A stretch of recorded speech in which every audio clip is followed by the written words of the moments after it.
दोस्तों, मेरा नाम राशिद ज़हीर है और आप देख रहे हैं online news India. Sakshi Maharaj Unnao के सांसद, भारतीय जनता पार्टी के एक चेहरा, उनकी खबर आपको बताऊंगा, लेकिन उससे पहले एक सवाल आपसे करना चाहता हूं।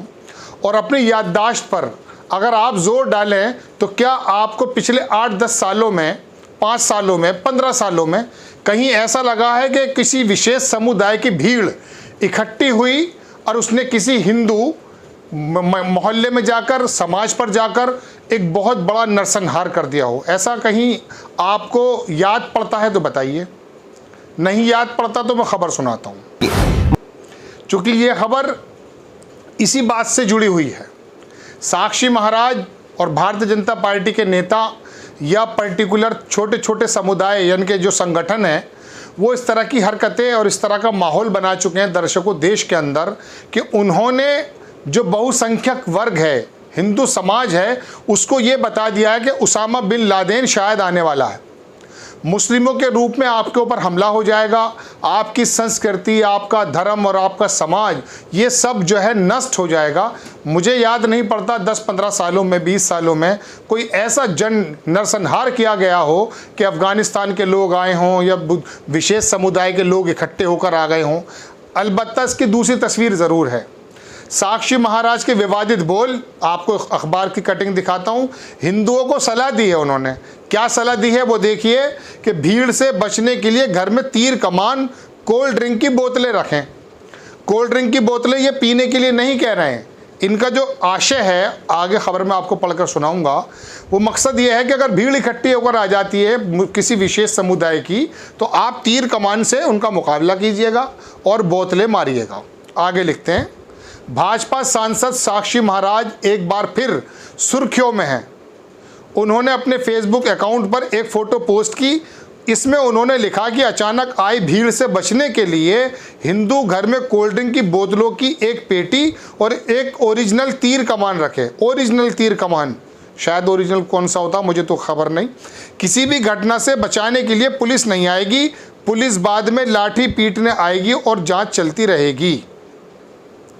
पुलिस हमें बचाने नहीं आएगी। आगे लिखता है एक बार, आपके गली मोहल्ले या आपके घर पर अचानक से भीड़ आ जाए तो इससे बचने के कुछ उपाय हैं आपके पास, अगर नहीं है तो कर लीजिए। पुलिस बचाने नहीं आएगी बल्कि खुद बचने के लिए किसी दड़बे में छिप जाएगी। जब ये लोग जिहाद करके वापस चले जाएंगे, कौन से लोग चले जाएंगे जिहाद करके, ये भी आप सोच सकते हैं, तब पुलिस डंडा ठोकने आ जाएगी। कुछ दिन बाद मामला जांच कमेटी में जाकर ख़त्म हो जाएगा। ऐसे मेहमानों के लिए कोल्ड ड्रिंक की 1-2 पेटी, कुछ ओरिजिनल वाली तीर कमान हर घर में होनी चाहिए। इस मामले में जब सांसद साक्षी महाराज से पूछा गया तो उनके प्रतिनिधि जो है अमितेश नंदू ने बताया कि वो तो साहब आउट ऑफ स्टेशन है। फेसबुक पोस्ट उन्हीं की है और उन्हीं के ऑफिशियल पेज पर पोस्ट की गई है, यानी कि ये वक्तव्य उनका है। प्रदेश के अंदर और देश में जितने सूबे हैं उसमें ज़्यादातर जो सरकारें हैं वो भारतीय जनता पार्टी की हैं। प्रधानमंत्री, गृह मंत्री और तमाम मुख्यमंत्री ये बात कहते हैं कि देखिए, जहाँ जहाँ भारतीय जनता पार्टी की सरकार है वहाँ लॉ एंड ऑर्डर हमने बहुत ज़बरदस्त कर दिया है और इस बात का परसेप्शन मीडिया ने बना भी दिया है। अब अगर लॉ एंड ऑर्डर मजबूत है तो आप ये बताइए कि ये जो बोतलों की पेटी और तीर कमान हिंदू वर्ग के लोगों को अपने घर में रखे होने की जो सलाह दे रहे हैं सांसद जी, तो या तो वो वाली बात झूठी है दर्शकों कि लॉ एंड ऑर्डर बहुत मजबूत है, पुलिसिंग शानदार काम कर रही है, कोई गुंडा जो है भाग गए हैं, है ना, या तो रेल में है या जेल में है या ऊपर हैं, या तो वो बात झूठ है। अगर वो बात झूठ है तो फिर ये वाली बात आगे, वो वाली बात अगर सच है, सॉरी, कि साहब बड़ा अच्छी पुलिसिंग है, तो फिर इसकी ज़रूरत क्या है? यानी कि ज़्यादातर प्रदेशों में सरकारें आपकी हैं, ज़्यादातर पुलिसिंग आपके हाथ में है, मंत्री और संतरी और तमाम प्रशासन के लोग आपके हैं, और आप आम लोगों से कह रहे हैं कि पुलिस नहीं आएगी बचाने। वो जिहादी जब वापस चले जाएंगे मार काट करके, ये मार काट का शब्द मेरा है, मतलब जो भी काम करके जाएंगे, उसके बाद वो डंडा पीटने आ जाएगी। तो ये दुरंगा व्यवहार क्यों है? हिंदुओं को इन्होंने क्या अनपढ़ समझा है? या तो आपकी बात ये ठीक है कि लॉ एंड ऑर्डर सही है, लॉ एंड ऑर्डर अगर सही है तो फिर इसकी ज़रूरत क्या है? या तो आप कहिए लॉ एंड ऑर्डर सही नहीं है इसलिए हम मजबूरी में तीर कमान रख रहे हैं। अब मैं आगे चलता हूँ। दर्शकों, मैंने सबसे पहले आपसे यही पूछा कि आपको क्या याद पड़ता है कि मुसलमानों की, इनको कहना तो यही है, मैं अब शब्द मुसलमान जोड़ देता हूँ, मुझे कोई आपत्ति नहीं है, उनकी जिहादी भीड़ आएगी और वो जो है हंगामा करके चली जाएगी। तो 2022, 2021, 2020, 19, 18, 17 और ये तमाम बाकी जो है प्रदेशों में भी चल रही हैं, कहीं नीतीश बाबू हैं, कहीं तमाम लोग हैं। तो कहाँ पर ऐसी जगह है कि जहाँ मुसलमानों ने इकट्ठे होकर, सिख जमात ने इकट्ठे होकर, या किसी SC ने, OBC ने इकट्ठे होकर के किसी एक जाति पर ऐसा हमला किया कि नरसंहार कर दिया। बिहार में कुछ सेनाएं तो थीं जो मारा करती थीं जब लालू प्रसाद यादव हुआ करते थे। नीतीश कुमार ने शानदार काम किया, बदमाशी ख़त्म कर दी। उत्तर प्रदेश में आप 2017 के दंगों को ले सकते हैं, मुजफ्फरनगर के, तो वहाँ पर जो भीड़ है वो मुस्लिमों की कब आई है, कौन से गांव पर अटैक किया है। इतना ज़रूर है कि पथराव की कुछ घटनाएं बताई जाती हैं कि जहांगीरपुरी में हो गई, वहाँ पर भी कोई मुस्लिम वर्ग नहीं गया है। वहाँ पर 2 यात्राएं बिल्कुल सीधी सीधी निकल जाती हैं। तीसरी यात्रा जिसकी परमिशन नहीं ली गई है, वो वहाँ पर जाकर, जैसा सूत्रों ने बताया और अखबारों ने और तमाम वीडियोज़ में, वहाँ शाम वाली यात्रा में नमाज के समय हंगामा किया, नारेबाजी की, वहाँ पे पर्टिकुलर विशेष समुदाय के लोगों ने पथराव कर दिया, जैसा बताया। ऐसे तो हुआ है ना। अब उससे पहले मीडिया ने क्या काम किया वो भी मैं आपको बाद में बताऊंगा। तो ये वाली बातें तो हुई, लेकिन ऐसा नरसंहार गुजरात में तो सुना था हमने कि ऐसा नरसंहार गुजरात में हुआ था। एक गोदरा गाड़ी जो जला दी गई थी, वो भी बिल्कुल सही बात है, बहुत बड़ा जुल्म था।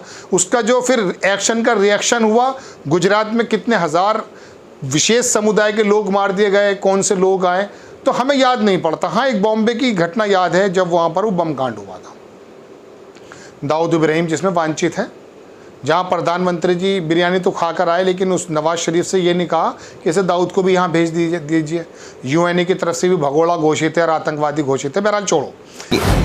तो ये हमारे सांसद महोदय इस बात को कह रहे हैं। दर्शकों, अब ये बताइए, ये जो मैंने पूरा बयान आपको सुनाया है, खबर के रूप में ही सुना रहा हूँ, लेकिन ये सांसद जी से ये पूछिए कि फिर इसका मतलब सब कुछ चंगा सी नहीं है। महमूद प्राचा, मुस्लिम वकील, जब ये कहता है कि मुसलमानों को अपनी हिफाजत करने के लिए लाइसेंसी पिस्टल अप्लाई करके रखना चाहिए, तो नोएडा के अंदर बैठे हुए भूखे शेर जो हैं मीडिया के, उन्होंने इस खबर को ऐसा बनाया कि बहुत ज़बरदस्त तरीके से लेग पुलिंग कर दी वकील साहब की, महमूद प्राचा की। ये क्यों कर रहे हैं, जबकि उन्होंने कहा था कि आप अपनी हिफाजत के लिए लाइसेंसी प्रक्रिया से गुजर करके ले लीजिए। हालांकि मैं अगर अपनी बात कहूँ तो आम आदमियों को ज़रूरत नहीं है इस चीज़ की। जब हमारी पुलिसिंग शानदार हो जाएगी, हमारा प्रशासनिक ढांचा अच्छा हो जाएगा, हमें सुरक्षा का बोध दिखाई देगा, जो हमारा फंडामेंटल राइट है। मैं इस समय पत्रकार ना होकर आम आदमी की तरह बात कर रहा हूं, तो वहां ज़रूरत नहीं है आपको इशू करने की लाइसेंस भी। 9 लाख 11 लाख अगर लाइसेंस उत्तर प्रदेश में इशू हैं, ये 2017-18 का डाटा मैं दे रहा हूं मैं, तो कहने अब ज़्यादा हो गए तो बात अलग है, तो वो भी गलत है। क्यों दिए गए? यानी कि पुलिसिंग इतनी मजबूत नहीं है। तो हम तो इस बात के कायल हैं कि ये नहीं होना चाहिए, और आप कह रहे हैं तीर कमान से हो जाएं। तो जनाबे वाले सांसद जी आए थे एक बार उत्तर प्रदेश के मेरठ में, तो मुझसे कह के गए कि 4 बीवी और 40 बच्चे नहीं चलेंगे। एक मैं दूसरे संस्थान में काम करता था, वीडियो पड़ा हुआ है उसमें फेसबुक पर और यूट्यूब पर। 4 बच्चे 4 बीवी 40 बच्चे नहीं चलेंगे। मैंने इनसे सवाल इतना कर दिया था कि आप जो कह रहे हैं तथाकथित किसान ये बैठे हैं, ये किसान ही नहीं है, इनका कहना ये था। तो मैंने ये कह दिया था साहब कि ये जो तमाम हिंदुस्तान बंद हो रहा है, ये तो उन्हीं के समर्थन में हो रहा है। उस समय बंद हुआ था हिंदुस्तान, तो ये लड़ पड़े मुझसे, फिर मेरा बाद में एड्रेस भी ले रहे थे। बहरहाल कहने का मतलब ये सांसद जी के बारे में कि भाई ये कह रहे हैं कि तीर कमान रखिए, ये आपको डरा करके, दर्शकों खास करके मैं हिंदू वर्ग से इस समय मुखातिब हूँ, आप बड़े भाई की तरह रहे हैं। देश को चलाने में आपने इसकी दशा दिशा को निर्धारित किया है। इसके तमाम संस्थान आपके खून पसीने से बने हैं। मुग़ल आकर ख़त्म हो गए, किसी की हिम्मत नहीं हुई। छोटी मोटी घटना 150 करोड़ लोगों के देशों में होती रहती हैं। 1 मिनट लंबी हो रही वीडियो, सुन लीजिए। इस तरह की भपकियों में आने की ज़रूरत नहीं है, समझ आपके पास है। ये मैं आपको खबर के अलावा मशवरा भी दे रहा हूँ, जो मेरा काम नहीं है ज़्यादा, लेकिन मजबूरी हो गई है कि खबर को अपने अंदाज में पढ़ा जाएगा, बताया जाएगा कि किसी क्या इंटेंशन है। तो दर्शकों ये कह रहे हैं तीर कमान रख लीजिए, किस वर्ग में और किस युग में लेकर जा रहे हैं। और ये जो वो फिर जो है वहाँ पर दूसरे मौलाना भी कह देंगे कि साहब आप भी तलवारें रखिए। ये देश की तरक्की वाले नेता हैं? कौन है ये तो आप अंदाज़ा खुद कर लेंगे। चलिए खैर, खबर यही है कि सांसद जी ने एक मशवरा दिया है। अब इस मशवरे को आप कैसा लेते हैं आप देखें। खबर आपको कैसी लगी अपनी राय कमेंट्स बॉक्स में ज़रूर दीजिए। चैनल को सब्सक्राइब कीजिए, शेयर कीजिए। नेक्स्ट टाइम मैं किसी खबर के साथ आता हूँ। जय हिंद। इस खबर को अभी लाइक करें, शेयर करें, अभी चैनल को सब्सक्राइब करें और घंटी जरूर दबाएं।